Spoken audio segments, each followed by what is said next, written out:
que es Sistemas Integrales de Preparatoria, ¿sí? Chavos, les presento, ella es Frida Espinosa, ella es cofundadora y uno de los actuales directores nacionales de JUVI AC, estudiante de Ciencias de la Familia en la Universidad de Anáhuac, estudiante del Diplomado de Liderazgo Político y Administración Pública, tiene un diplomado en Liderazgo Internacional y es vocera de una campaña en apoyo a la mujer embarazada en México. ¿Sí? La intención de esta plática, lo que nos va a venir a platicar es precisamente sobre lo que viene siendo el aborto, sobre toda la gravedad que tiene y de alguna manera la cuestión bioética y el negocio que es y cómo lo han intentado. Frida, te dejamos entonces.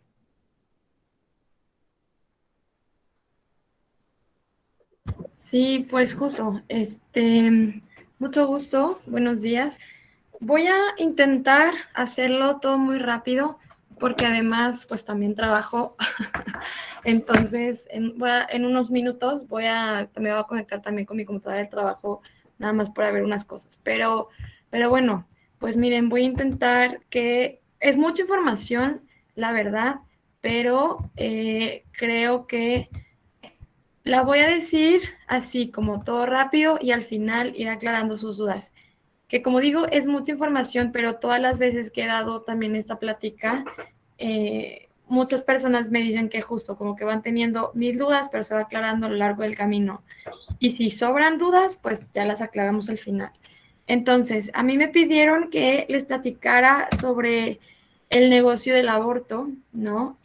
¿Cuál es la realidad de lo que está detrás de todo este movimiento que busca hablar para posicionar supuestos derechos, que al final pues siempre es un negocio, o sea, todo lo que implica, y les voy a explicar el por qué. Primero voy a decir que existen acciones malas que no desaparecen porque hay quienes del mal que hacen obtienen siempre un beneficio propio. Pongo esta frase porque se dice mucho que el tema del aborto, o sea, como un argumento por parte del otro lado de quienes defienden el aborto, dicen mucho que el aborto siempre ha existido y que siempre existirá y que por lo mismo se tiene que legalizar, ¿no? Yo digo que el mal existe desde hace mucho tiempo, que no es que desaparezca, pero no por eso tenemos que ser permisivos a él e incluso modificar nuestro lenguaje, modificar las leyes y financiarlo, porque simplemente lleva mucho tiempo de ser.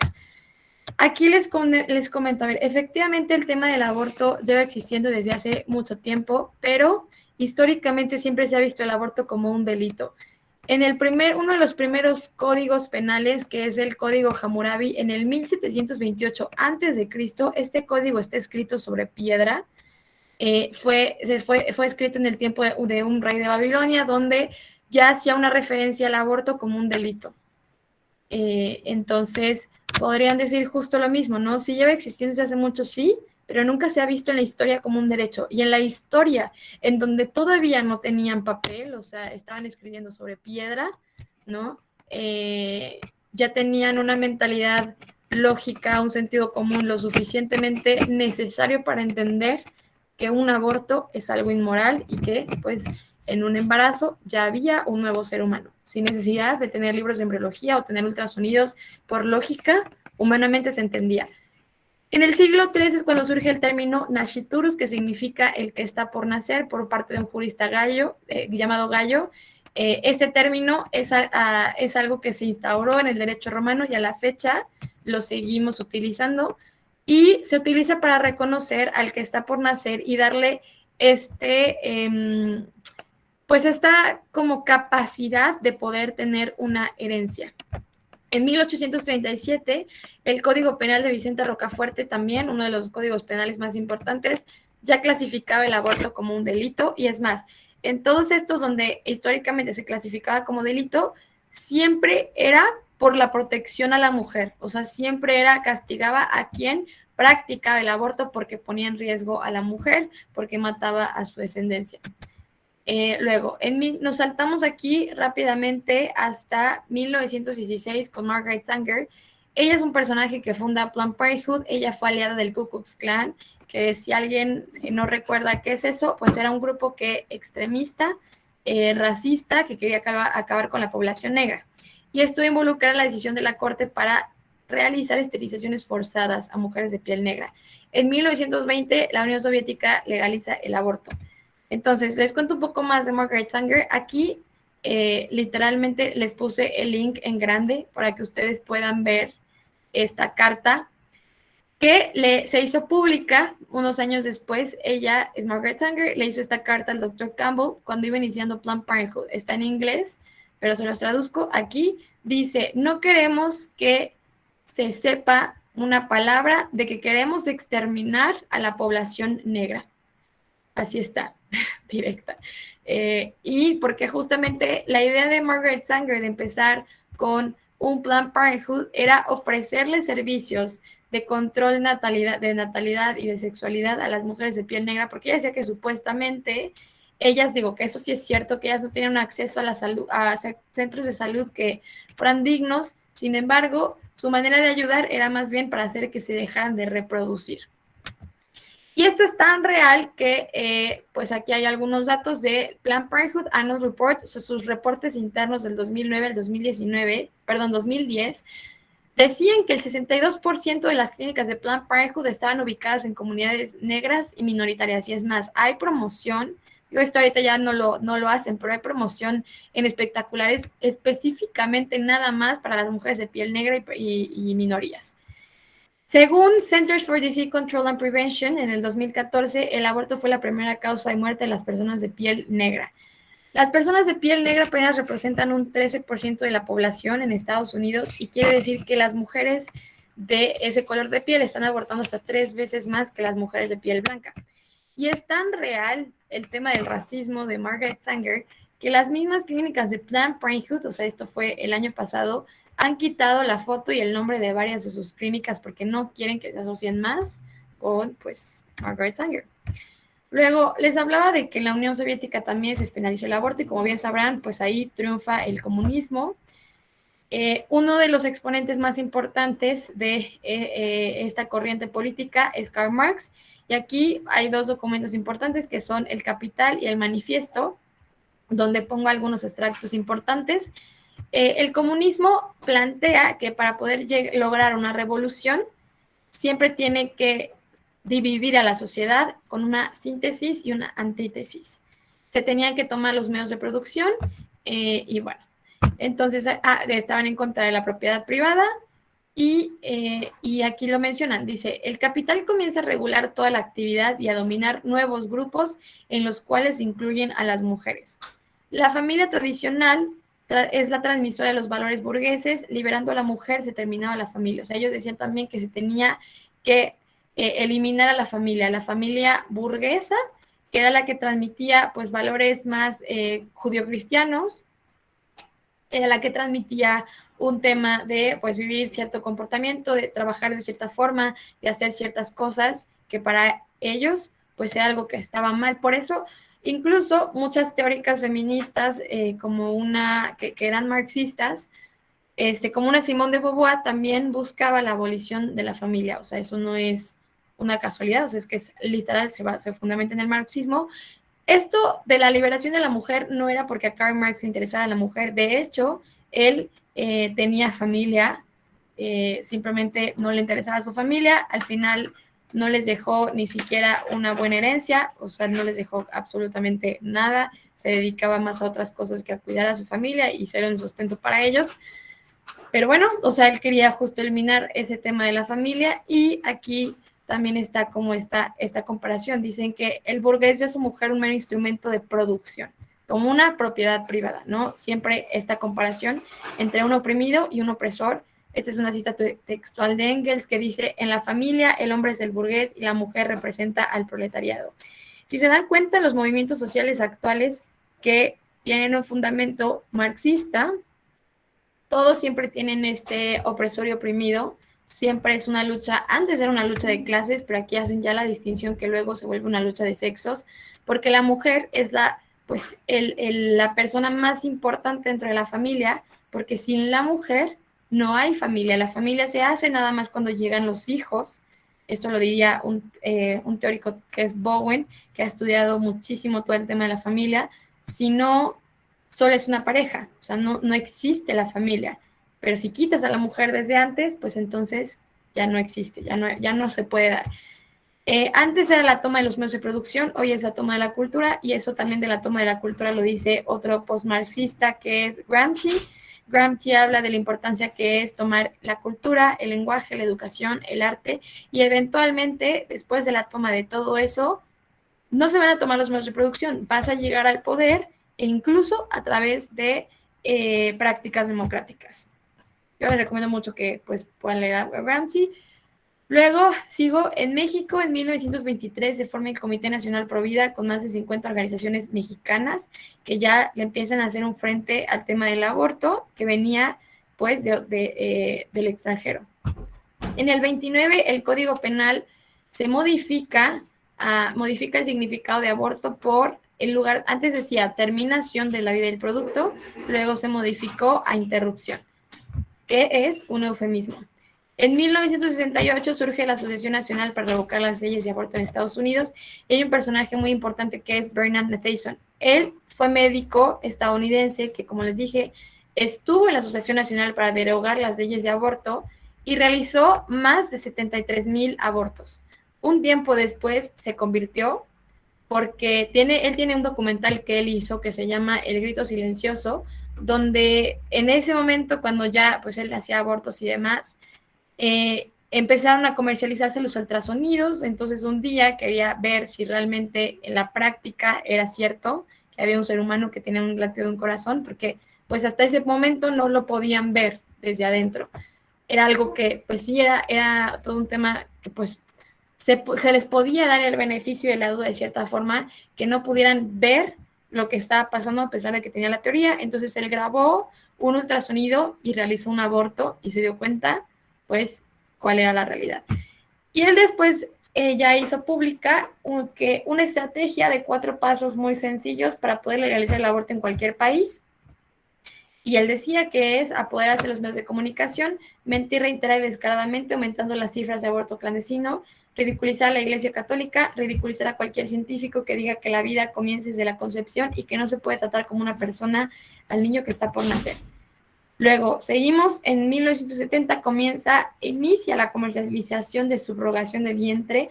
¿Por qué? Porque una vez que ya está despenalizado el aborto y que la mujer simplemente es un objeto sexual que después, si tú no te quieres responsabilizar de tu hijo, la llevas a abortar, pues ¿qué diferencia hay si lo utilizas para comercializar al hijo como un producto?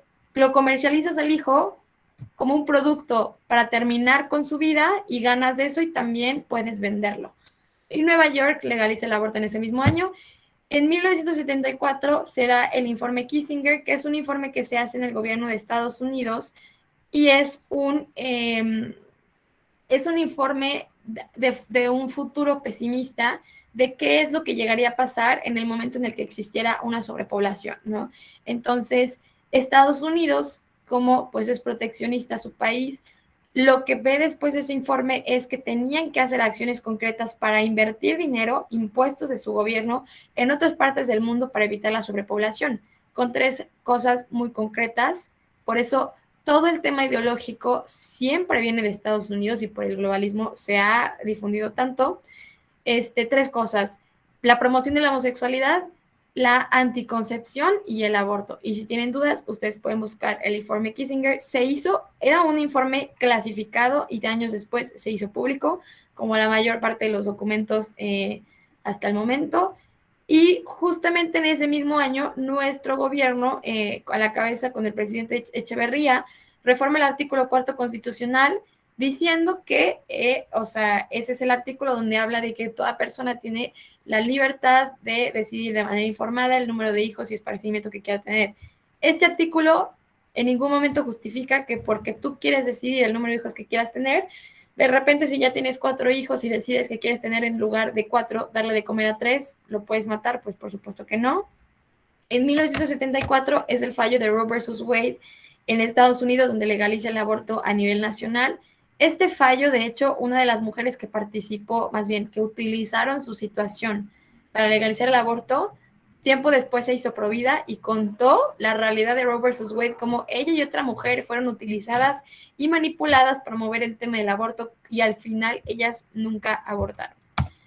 En 1983, las organizaciones religiosas, civiles y el PAN le hacen frente por primera vez a una propuesta que ya venía, o sea, si se dan cuenta, en el 74 está el informe Kissinger, desde ahí el dinero empieza a fluir hacia otras partes del mundo, obviamente primeramente en México, porque somos los vecinos y el puente de migrantes hacia Estados Unidos.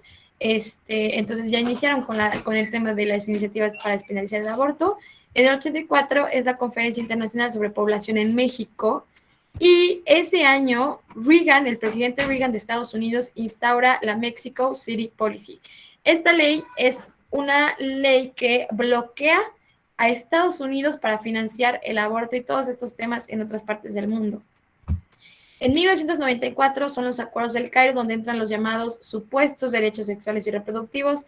En el 95 entra la Conferencia Mundial de la ONU sobre la mujer en Beijing, donde sí aclaró que todos estos temas, irónicamente, cada vez que se tocan en la ONU, cada vez más van invisibilizando a la mujer. O sea, ya no es un tema de mujeres, ya puede ser también un tema de hombres, de un tema de personas gestantes, personas menstruantes. La ONU Mujeres se ha referido a las mujeres como personas gestantes y menstruantes, entonces ya ni siquiera es para hablar de un tema de que solo la mujer se embaraza, es completamente ideológico. Y además los organismos internacionales pues se mueven también por el dinero del país que más financia, que históricamente siempre ha sido Estados Unidos, Europa y Rusia, son como los primeros, y bueno, ahora China también. Por eso a China ya le han dado hasta comisiones en derechos humanos, ¿no? Cuando tienen campos de concentración para musulmanes. Pero bueno, sigo. En 1997, Marta Lamas comienza el activismo del aborto en México. En el 2006, la OMS publica el documento titulado Promoción de Desarrollo Fetal Óptimo. De que eso que les decía, los organismos internacionales realmente se van moviendo conforme intereses y no conforme la verdad, porque si les enseño, este es el documento que la OMS sacó en el 2006. Muchas personas dicen que sí, que la OMS apoya el aborto. Esta es una foto de un feto en gestación a los 5 meses y ustedes lo pueden encontrar, o sea, lo buscan así, promoción de desarrollo fetal óptimo, y así les va a aparecer en internet. Y este documento es una investigación que dice que es importante mejorar la calidad de vida de las madres embarazadas para beneficiar a los hijos en gestación. Es decir, buscar que las mujeres embarazadas tengan una buena alimentación para que sus hijos nazcan con un buen peso, para que eviten enfermedades desde pequeños, malformaciones, todo hablando de la importancia de cuidar al feto. Pero, bueno, sigo, ¿no? Ahorita les enseño pues la hipocresía de la OMS. En el 2007 se despenaliza el aborto en la Ciudad de México, y esto se da en una discusión a la Suprema Corte de Justicia, porque efectivamente despenalizar el aborto es inconstitucional, porque nuestro Código Penal Federal lo sigue viendo también como un delito. Y entonces la Corte decide que sí, que efectivamente el aborto es inconstitucional, pero lo que pueden despenalizar es la interrupción legal del embarazo, el ILE. Y ya, de esa manera es que está. Así que si alguno de ustedes pensaba que pues el aborto se ha visto como algo considerado un derecho, es erróneo, porque incluso en la misma Ciudad de México, en el Código Penal de la Ciudad de México, se sigue considerando el aborto como un delito, pasando las 12 semanas. Lo único que sucedió es que antes de las 12 semanas no es aborto, o sea, es ILE. Y por el tema del lenguaje, eso ya lo hace constitucional. Si no, si fuera con el nombre del aborto, sería inconstitucional, porque va en contra de lo que dice la Constitución, el Código Penal Federal, el Código Civil Federal, incluso su mismo Código Penal de la Ciudad de México, que no se ha reformado. En el 2009 se hace una reforma para modificar que en 21 constituciones locales, 21 constituciones locales se modifica para proteger la vida desde la concepción. Denme un segundo, porque ahora sí tengo que ver unas cosas de mi trabajo. Pero bueno, entonces sigo. En el 2016, es lo que les decía de esta hipocresía, la OMS publica su manual de aborto. Y aquí les hago esta comparación porque a partir de las 20 semanas son 5 meses de gestación. En la Ciudad de México, este año, literal, se despenalizó el aborto hasta los 5 meses de gestación en caso de abuso sexual, amparándose de la norma 046.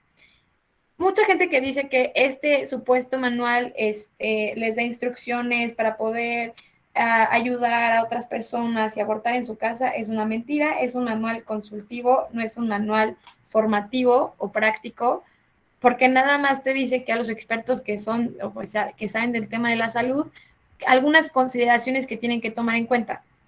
Y por ejemplo, aquí está, dice, si la edad gestacional es mayor a las 20 semanas, es decir, 5 meses, se debe considerar la muerte fetal antes de realizar el procedimiento. ¿Qué quiere decir esto? Que se tiene que matar al feto antes de siquiera realizar un legrado, porque ¿cuál puede ser la posibilidad, o más bien, cuál puede ser la consecuencia de que no lo hagas así? Que nazca vivo, que a los 5 meses nazca prematuro y entonces ya no puedes abortarlo, es un nacimiento. Y aquí pues hay otra parte donde habla de lo importante que es inspeccionar el tejido una vez que se hace la aspiración, porque les explico, parece de terror y parece que no es verdad, pero así es, y así lo dice el manual de la OMS. Cuando existe una aspiración durante un aborto, se hace cuenta, es una aspiración a presión. Y todo el contenido que se aspira, porque obviamente no estás eligiendo, no lo ves, o sea, no lo puedes ver y no estás eligiendo en qué parte sí está y en qué parte no. Hay doctores que lo hacen con un ultrasonido y con un ultrasonido están viendo en qué lugar está el feto y lo van persiguiendo con la cánula, o sea, para aspirarlo. Pero bueno, los que no y lo hacen así a ciegas, tienen que absorberlo todo, o sea, todo, incluyendo pues lo que ya se estaba formando de ¿cómo se llama? De la placenta, o sea, tienes que sacar también la placenta y demás, y todo por succión a presión. Entonces, todo eso se lleva a un contenedor donde tienen que, o sea, si se hace un buen aborto, por así decirlo, tienen que inspeccionar ese contenido para ver que no quede ninguna cosa o bueno, ninguna parte del feto adentro de la mujer. Porque ¿qué pasaría si nada más sacan la mitad del cuerpo y no le sacan la cabeza? Pues ese es un pedazo de humano que después se puede echar a perder dentro del cuerpo de la mujer y le va a causar infecciones. Entonces aquí lo dice, ¿no? La cantidad de presencia de PCDE, vellosidades, decidua y sacos membranas en cantidades apropiadas según la edad gestacional. Después de las 9 semanas de gestación, partes fetales visibles. Aquí ya no les quise poner porque parece película de terror. Esto es de la OMS. Ustedes lo pueden buscar así y lo pueden leer ustedes mismos si no me creen, porque esto es un screenshot. Pero aquí está, o sea, te dicen manos, pies, dedos, todo. Y yo vuelvo a poner aquí esta comparación. A las 20 semanas, 5 meses, por un lado, en el 2006 les interesaba ayudar a que este ser humano en desarrollo pudiera estar bien durante todo el embarazo, pero unos años después ya hablan de que se tiene que matarle antes de realizar un aborto. Bueno, entonces sigo. Justo les mencionaba el tema de la Mexico City Policy porque esta ley, como les comentaba, a lo largo de la historia, muchos presidentes la han quitado y la han vuelto a poner. Uno de los presidentes que la quitó, o sea, que estaba a favor del aborto, fue Obama, y Obama tenía de vicepresidente en ese momento a Biden durante todas las dos reelecciones sobre la reelección que tuvo, pero cuando Trump llegó al poder, Trump la volvió a poner y volvió a bloquear esta entrada al financiamiento del aborto en otras partes del mundo. Entonces, en el 2017, mientras Trump seguía a la cabeza, se llegaron a bloquear hasta 153 millones de pesos. Se cerraron múltiples clínicas de Planned Parenthood y es más, o sea, eso ha sido una queja del mismo Planned Parenthood de que cómo es posible que se han cerrado tantas clínicas, no sé qué.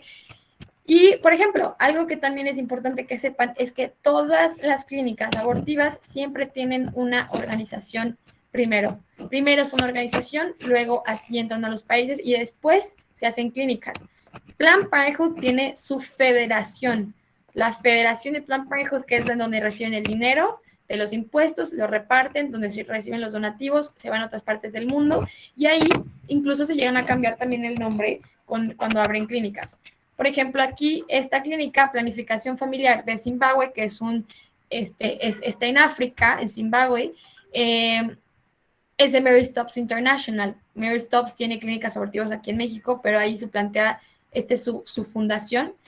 En el 2017, con el bloqueo de tantos millones de dólares, 600 de sus 1,200 centros que tenían en Zimbabue para realizar abortos se cerraron. Porque claro, Zimbabue es un país, o sea, que es pobre, que nadie invierte dinero antes en abortar que en comer. Por eso, cuando dejaron de recibir financiamiento, pues ya no podían sostenerse, porque lo único que ofrecían era abortos que la gente no pedía. Y vean cómo está esta noticia. Mary Stopes habla acerca de cómo se cerraron todas estas clínicas y dice, Mary Stopes International calcula que en el 2020 en Zimbabue la reducción de los servicios habrá tenido como consecuencia 110,000 embarazos no deseados. Es decir, se los traduzco, 110,000 personas habrán nacido para el 2020 porque no los pudieron abortar. Y aparte menciona 32,000 abortos de riesgo. Es curioso que hablen de 32,000 abortos de riesgo porque los únicos que realizan abortos son ellos. En Zimbabue son los únicos que tienen esas clínicas. El aborto siempre tiene un riesgo, porque como cualquier procedimiento clínico, siempre hay riesgo y sobre todo más por la forma en la que se realizan los abortos, más si se queda un dedo, una mano adentro del útero y se echa a perder unos días después. O sea, el riesgo es todavía más grande. Si puedes perforar el útero y no te das cuenta, muchas cosas. Pero dicen 32 abortos de riesgo, no dicen... Frida, ya te tenemos de nuevo. Ay, perdón, es que yo no los veo en mi pantalla y yo seguía hablando hasta que me escribiste, pero a ver, híjole. Pues díganme, no sé en qué parte se quedaron. Sí, no, antes. Estabas en lo de Zimbabue todavía cuando te perdimos. Ok, súper. Pues bueno, también quiero acotar este tema que los delitos no terminan legalizándolos. Es decir, si el tema del matrimonio infantil, el abuso sexual, la violencia a la mujer ya es un delito, al igual que el aborto, porque es la terminación de la vida de un ser humano, no por eso y no porque sucede, vamos a permitirle a los ladrones que lo hagan de manera legal, segura y gratuita. ¿No? Porque el problema es que a quien se está descuidando de la conversación siempre es a la mujer. Entonces, y ahora no sé qué pasó con mi presentación. A ver, aguántenme un segundo que no sé por qué de repente que fue como mi internet, literal. Pero bueno, entonces también les mencionaba que los organismos internacionales tienen una influencia enorme en todo este tema. Y como bien les enseñé con el manual de la OMS, pues solo son funcionales a lo que les conviene, a lo que puede pagar más, a quien está financiando más para legitimar lo que están haciendo. Entonces, aquí digo, hay organismos internacionales que tienen mucha influencia en México. El primero es GIRE. Esta agrupación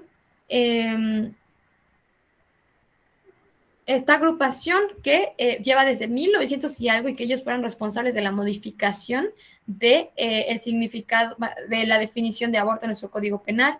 Planned Parenthood, que es una de las clínicas abortivas más grandes a nivel mundial. Como les decía, Planned Parenthood tiene una federación y Planned Parenthood está en México, específicamente en Quintana Roo. La UNFPA, la ONU, la Unión Europea, la OMS. ¿Cómo funciona la industria? Rápidamente les cuento. Entran como una ONG, capacitan y financian a grupos pro aborto locales, presentan iniciativas para la despenalización, la legalización del aborto. Los organismos internacionales, en caso de necesidad, condicionan el aborto a los demás países para darles cualquier otra cosa. Y ahorita les voy a demostrar las pruebas.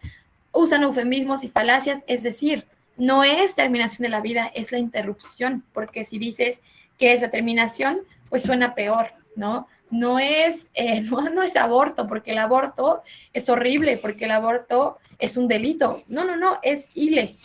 Eso es. Documentos de supuesta investigación, usa presión mediática, toman los medios, promocionan el aborto a través de los influencers y adoctrinan a través de las escuelas con una educación sexual que está meramente adoctrinada y tiene pues un sentido ya hacia allá, ¿no? Donde te dicen desde adolescente, por ejemplo, en el 2015 que se hizo la estrategia para la prevención del aborto en el gobierno de Peña Nieto, uno de los organismos internacionales que estuvieron participando para la estrategia fue la ONU Mujeres. Hubo un grupo pro aborto que se llama Elige, Red de Jóvenes por el Derecho a Decidir, que también estuvieron a la cabeza, y esta información es pública, la pueden buscar también. ¿Y cuál fue el resultado de esta supuesta estrategia para prevenir el embarazo adolescente?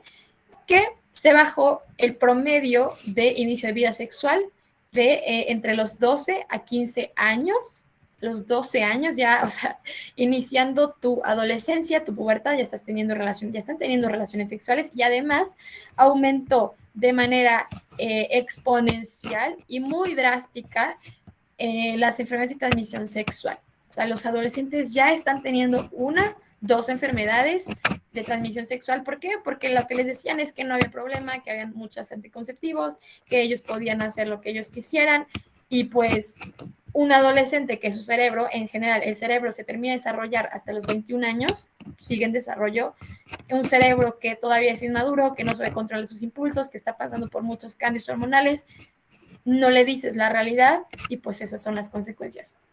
Luego esto me lo voy a saltar, ahora sí, porque ya no me va a dar tiempo, pero justo en el 2020, el año pasado, vimos que pues llegó todo el tema del COVID-19, fue un momento sumamente crítico y sigue siendo, pero por ejemplo, no para todos los países fue algo sencillo.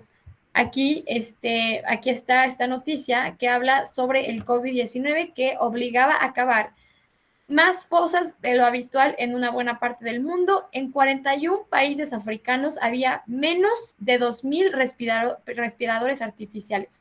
Menos de 2,000 respiradores artificiales para 41 países, frente a los 170,000 que había en África.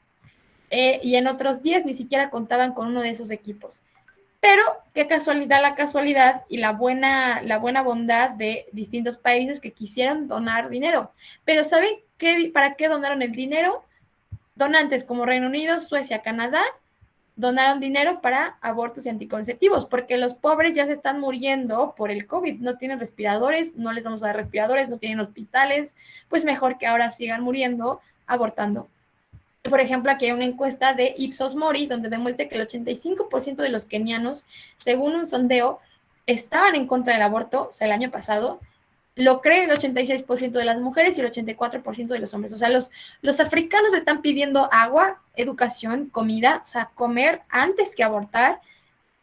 Ni siquiera están de acuerdo con esto, pero les están imponiendo este tema de aborto. Y aquí está, dice: el gobierno británico aseguró que en el contexto pandémico daría 10 millones de libras suplementarias al Fondo de Población de la ONU, que es que se encarga de promover abortos en los países pobres. El sueco aportaría 20 millones de coronas, casi 2,000 millones de euros al DKTA Internacional, que distribuye fármacos abortivos en Etiopía, Kenia, Uganda, Tanzania, Mozambique, y el canadiense aseguró, como parte de su compromiso con los derechos sexuales y reproductivos en medio de la pandemia, que asignaba otros 8.9 millones de dólares a tales fines. Repartiéndolos entre IPAS y Mary Stopes International, entidades que además contribuyen a cabildear a favor de la práctica allí donde todavía se encuentra resistencia. Aquí está, o sea, esto es real. El Fondo de Población, aquí está, o sea, esta página la busqué este año y dice: el Fondo de Población busca 2.500 millones de dólares para prevenir 140 millones de embarazos no deseados. O sea, 2.500 millones, lo vuelvo a traducir, para prevenir que nazcan y que vivan 140 millones de personas. Y ustedes dirán, como no, claro, esta nota seguro es muy amarillista, pero en la página de la ONU es esto. O sea, yo por eso ni siquiera lo escribo yo le tomo foto. aquí lo dice, Canadá, un paladín de la causa. El gobierno de Canadá se ha comprometido para aportar tantos millones de dólares con el objetivo de cubrir la necesidad urgentes de anticonceptivos y medicamentos de salud materna en respuesta al COVID-19. ¿Saben Canadá cuántos respiradores le dio a África? ¿Cuántas vacunas le dio a los africanos? ¿O cuánto dinero dio para eso? Pues nada, o sea, nada en comparación con lo que está aportando para meter aborto. Y esto dice al final en la página de la ONU. Dice, el programa ha evitado 89 millones de embarazos no deseados desde el 2007. O sea, 89 millones de personas han muerto desde el 2007. Grandes aportaciones vienen de gobiernos como, bueno, los Países Bajos, que en los Países Bajos está permitida la eutanasia infantil, Alemania, Australia, Bélgica, Dinamarca, España, Luxemburgo, Noruega, el Reino Unido, la Unión Europea, así como la Fundación Bill y Melinda Gates y la Fundación CUNE.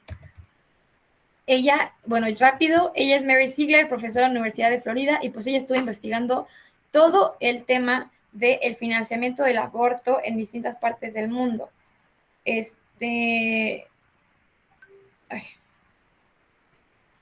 Permítanme un segundo.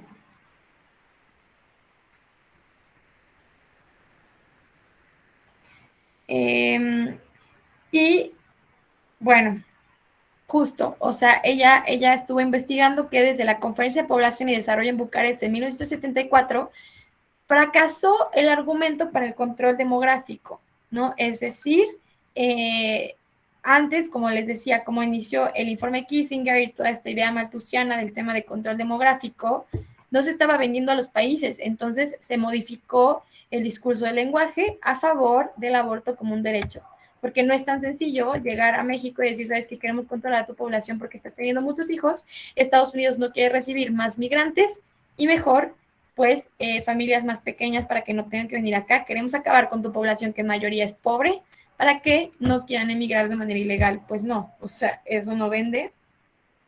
Entonces,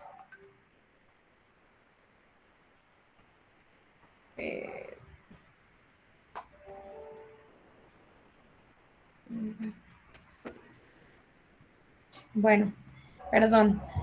Bueno, aquí pues justo habla de un financiamiento de, por ejemplo, organizaciones internas argentinas que Planned Parenthood les estuvo dando dinero. Aquí acuérdense el nombre FUSA, porque FUSA estuvo involucrada como organización para la legalización del aborto en Argentina. Aquí está la Federación de Planned Parenthood hablando de lo bueno que es FUSA, que contribuyó a la creación de nuevas resoluciones y acuerdos para la atención de la salud en Argentina, ¿no?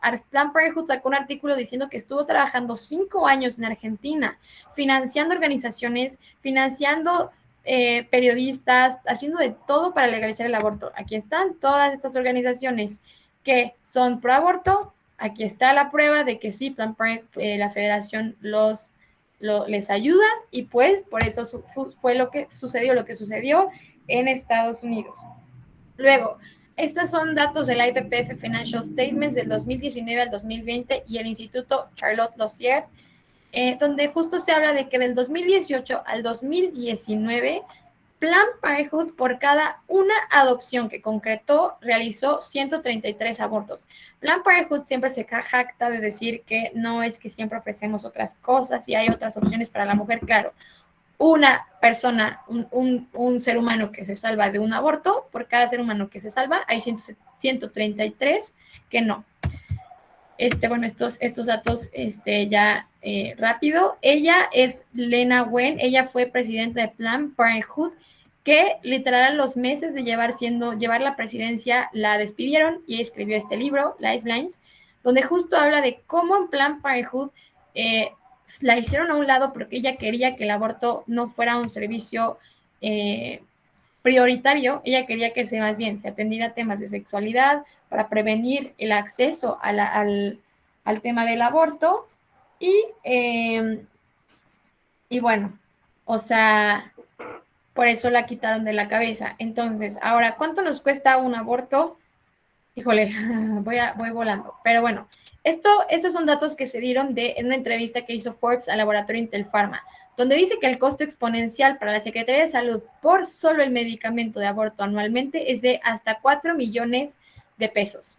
Y además, dijo en esta misma entrevista, este laboratorio que estima un costo por aborto con medicamento para el sector público por cabeza, o sea, por persona. Si es por medicamento es de 2,700 pesos, pero puede llegar a costar hasta 8,500 pesos si el procedimiento es de aspiración. Y aquí les pregunto si el aborto es un servicio prioritario, pues el IMSS publicó que el costo de una quimioterapia para personas no afiliadas es un poco más de 7,000 pesos. Entre 7,000 y 10,000 pesos está una quimioterapia en México.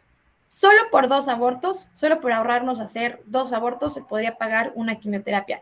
Y muchas personas creen que el tema del aborto no, es que no quita dinero, pues es que, a ver, nada de lo que se diga gratuito en el mundo, apréndanlo bien, nada gratis es real. Siempre lo gratuito, y más cuando viene del sector público, lo está pagando alguien más. Lo pago yo que trabajo, lo pago de mis impuestos, lo pagan sus padres, lo paga su profesor, lo pagan todos los que trabajamos, que no, o sea, simplemente es más, entre más trabajemos y podamos ganar más dinero, el gobierno, el Estado, más nos va a quitar de manera proporcional. Entonces, la única manera de obtener más impuestos es que nos quiten más dinero. Los impuestos, el presupuesto que tiene el Estado es limitado, entonces tiene que decidir entre si va a dar quimioterapias a las mujeres que están muriendo por cáncer, que es una de las primeras causas de muerte de las mujeres, de muertes de las mujeres en México, o invertir estos 4 millones en comprar medicamento para hacer abortos. ¿Y por qué lo digo así? Porque literalmente mi tía en la Ciudad de México llegó a un punto en el que se estaba teniendo el sector público donde le dijeron que ya no habían los recursos suficientes para seguirle dando la atención en quimioterapias para el tipo de cáncer que ella tenía. O sea, es real. Pero si mi tía en la Ciudad de México hubiera querido hacerse 7 abortos, no le hubieran cobrado un peso a ella, no se hubiera tenido que ir pues ya a un hospital privado a realizarle, como lo tuvo que hacer con el tema del cáncer, y al final pues perdió la batalla con eso. Bueno, política fallida, ¿por qué? Les decía, no siempre se están enfocando en los estados más pobres. En Oaxaca, en un estado donde se venden niñas a la fecha por usos y costumbres, donde el matrimonio infantil es una realidad, pues quisieron meterles aborto porque también es uno de los estados más pobres que existe. Esta es una nota que de hecho es pro aborto, o sea, literal, Citlali López Velázquez es pro aborto, y dijo que según los datos oficiales de la Secretaría de Salud, del 2019 al 2020, a un año de la penalización, solo 7 mujeres han accedido a un aborto. ¿Por qué creen que será esto? Pues muy sencillo, porque en Oaxaca ni siquiera existen centros de salud para tratarse de una gripa. ¿Cómo esperaba el gobierno que las mujeres quisieran ir a realizarse abortos cuando en la sierra donde viven la mayoría no tienen ni siquiera un centro de salud para nada de lo sencillo? O sea, es ilógico, pero bueno, ahí esto, creo que me faltaba una parte, bueno, aquí no lo puse, pero bueno, también no está de más mencionarles que Plan Parenthood, o sea, porque ustedes podrán decirme, bueno, no entré en esta conferencia en el dilema de que si está vivo o no está vivo. Agarren su teléfono y busquen etapas del embarazo, Plan Parenthood, y Plan Parenthood les va a dar una clase de embriología que ni yo podría decirles, donde va aceptando etapa por etapa que el feto, primero es embrión, luego es el feto, y cómo el feto tiene un corazón que late, se están formando sus órganos. Y no, la fuente no va a ser un libro de embriología, no voy a ser yo hablándoles, yo en mi carrera sí tuve genética y embriología, no voy a ser yo diciéndoles lo técnico. Plan Parenthood tiene una sección y ustedes mismas lo pueden buscar. Yo puedo citar y utilizo a mi fuente a Plan Parenthood porque ellos lo hacen. Ahora, ¿cuál es la respuesta frente a todo lo que les he estado diciendo? Que efectivamente se dieron cuenta que sí es un negocio, que hay mucho por detrás, hay muchísimo dinero, y pues siempre va a afectar a las comunidades minoritarias, a las comunidades más marginadas, a las más desprotegidas, pero sobre todo a la mujer y a su hijo. Entonces, frente a un panorama así, ¿qué es lo que tenemos que hacer? Pues siempre ponerlos a los dos al frente. Buscar una educación sexual integral, una educación sexual que baje los índices de enfermedades de transmisión sexual, pero que también aumente, más bien, o sea, sí, aumente el inicio de vida sexual a una etapa mucho más avanzada. O sea, que un chavito de 12 años, ¿qué va a estar haciendo? ¿Qué va a saber de sexualidad para ya estar teniendo relaciones y estar embarazando? Porque, o sea, las mujeres, ojo, no somos fértiles en toda nuestra etapa de todo nuestro ciclo. Las mujeres solo somos fértiles una vez al mes. Una vez al mes tienes que evitar cuando, o sea, para no poder embarazarte. Y hay como 4 días que son posibilidad de que sean los días fértiles porque los espermatozoides duran vivos 3 días, el óvulo dura vivo 1 día. Entonces, si aquí este día ovulas y estos 3 días, en este día hay una relación sexual, tienes estos 3 días donde estos espermas siguen vivos y puede haber una fecundación. O sea, pero tampoco es tan sencillo. Una mujer que a los 12 años todavía no conoce su ciclo, que a los 15 años también es irregular, o sea, tendría que estar pasando por una actividad sexual constante para en esa irregularidad lograr una concepción. O sea, también es algo que nos está diciendo muchísimo de cómo está la visión de los adolescentes, la visión de la sociedad y cómo se está hipersexualizando cada vez más al adolescente, cada vez más joven, e induciéndola a una vida de sexualidad desenfrenada, sin pies ni cabeza, porque somos seres sexuados, pero también somos seres afectivos. Entonces, si quitas la parte afectiva, si quitas la parte racional para solo dejarte llegar por un instinto, eventualmente y psicológicamente va a haber una afectación afectiva muy grande, pero este no es el tema de la plática, luego podemos platicarlo. ¿Qué tenemos que hacer? Promover una cultura de vida donde se proteja a todo ser humano desde la concepción, pero también en cualquier otra etapa de su vida hasta su fin natural, dar una respuesta como sociedad civil organizada, hacer una sinergia entre el gobierno, empresa, sociedad para poner al frente a la familia. Yo siento que, a ver, si ustedes, yo espero que después de esta plática se cuestionen qué es lo que piensan, ¿no? No quiero imponerles absolutamente nada, yo les di solo datos, yo no les di en nada mi opinión. De hecho, la CONAPRED del 2011 tiene datos y lo pueden buscar ustedes. Todo lo que digo lo pueden buscar en internet y pueden, decirme si aquí está.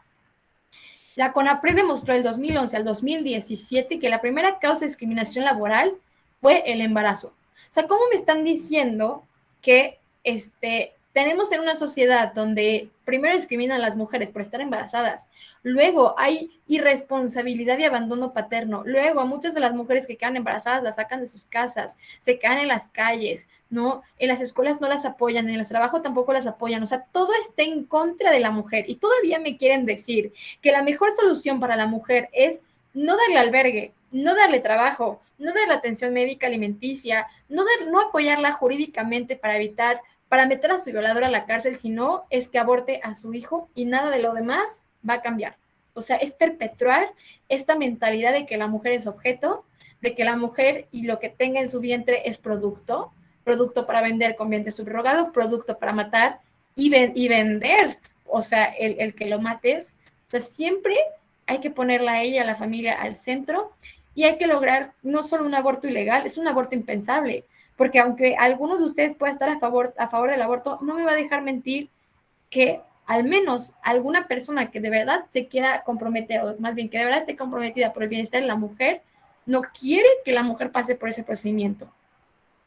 Entonces, para poder hacer el aborto impensable es modificar el contexto que hace que la mujer piense que esa es su mejor opción. Un tema de violencia, un tema de pobreza, un tema de abandono, de discriminación, o sea, es modificarlo todo para que ninguna mujer llegue a pensar que tiene que pasar por ese procedimiento, que está obligada, que es su mejor opción y hay que y que se puede prevenir desde la educación. Y bueno, estas son mis redes sociales, por si me quieren seguir.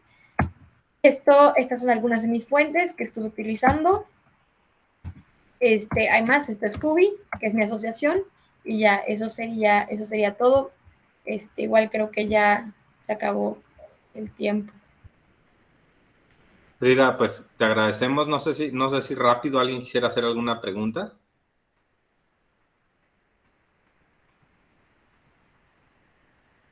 Bueno, Frida, pues muchísimas gracias. Te agradecemos por esta plática. Me parece que tiene información invaluable, básicamente.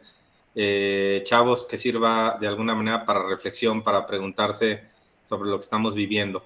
Es importantísimo que nos demos cuenta de lo que está pasando en este mundo actualmente y de que pues nos valoremos como seres humanos que somos y de que aprendamos que la vida vale no por como tú pienses que vale, sino por simplemente inherencia humana, ¿no? Nacemos y tenemos un valor por ser humanos, simplemente. ¿Sí? Frida, muchísimas gracias. Gracias a ustedes. Cualquier duda que tengan o incluso argumento que no les haya quedado claro, me pueden escribir en mis redes sociales y yo con gusto lo platico siempre con datos. Les repito, al final, un Estado que le damos el poder de decidir quién es más humano que otro, quién tiene derechos y quiénes no, es un Estado totalitario que eventualmente va a desconocer derechos a quien quiera, como quiera y cuando quiera. Entonces no podemos tampoco dar ese poder a minorías, a grupos internacionales, a dinero que viene de otras partes del mundo y no por el bienestar de los mexicanos y mexicanas. Pero bueno, pues mucho gusto. Yo me retiro porque tengo trabajo, pero pues bueno, nos vemos. Gracias por la invitación. Bye, bye. Gracias a ti, Frida. Chavos, pues muchísimas gracias por escuchar la plática. Pues estamos en contacto. Esto lo voy a subir a la plataforma de YouTube, a nuestro canal de YouTube, para que puedan verlo posteriormente, ¿va? Gracias.